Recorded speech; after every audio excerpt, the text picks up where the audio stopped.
There's no feeling more intense than starting over. If you deleted your homework the day before it was due, as I have, or if you left your wallet at home and you have to go back after spending an hour in the commute. If you won some money at the casino and then put all your winnings on red but it came up black. If you got your best shirt dry cleaned before a wedding and then immediately dropped food on it. If you won an argument with a friend and then later discovered that they just returned to their original view. Starting over is harder than starting up. If you're not ready for that, like if you've already had a bad day, then what you're about to go through might be too much. Feel free to go away and come back. I'll be here. Alright, thanks for coming with me on this trip. I'll understand if you have to take a break at any point. Just find a safe place to stop and quit the game. And don't worry, I'll save your progress, always, even your mistakes. This game is a homage to a free game that came out in 2002, titled Sexy Hiking. The author of that game was Jazzuo, a mysterious Czech designer who was known at the time as the father of B games. And B games are rough assemblages of found objects.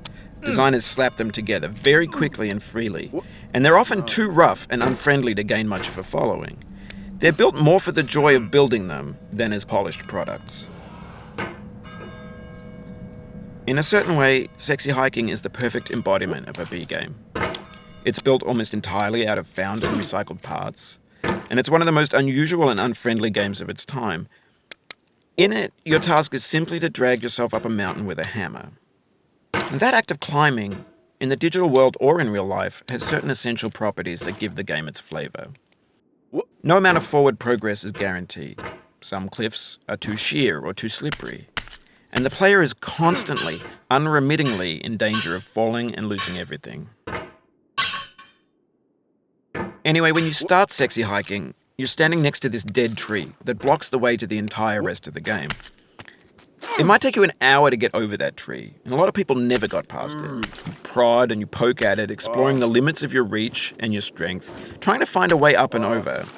And there's a sense of truth in that lack of compromise. Most obstacles in video game worlds are fake. You can be completely confident in your ability to get through them once you have the correct method or the correct equipment or just by spending enough time. In that sense, every pixelated obstacle in Sexy Hiking is real. The obstacles in Sexy Hiking are unyielding, and that makes the game uniquely frustrating. But I'm not sure Jazzuo intended to make a frustrating game. The frustration is just essential to the act of climbing, and it's authentic to the process of building a game about climbing. A funny thing happened to me as I was building this mountain. I'd have an idea for a new obstacle, and I'd build it, test it, and it would usually turn out to be unreasonably hard. But I couldn't bring myself to make it easier. It already felt like my inability to get past the new obstacle was my fault, as a player rather than as a builder. Imaginary mountains build themselves from our efforts to climb them, and it's our repeated attempts to reach the summit that turns those mountains into something real. When you're building a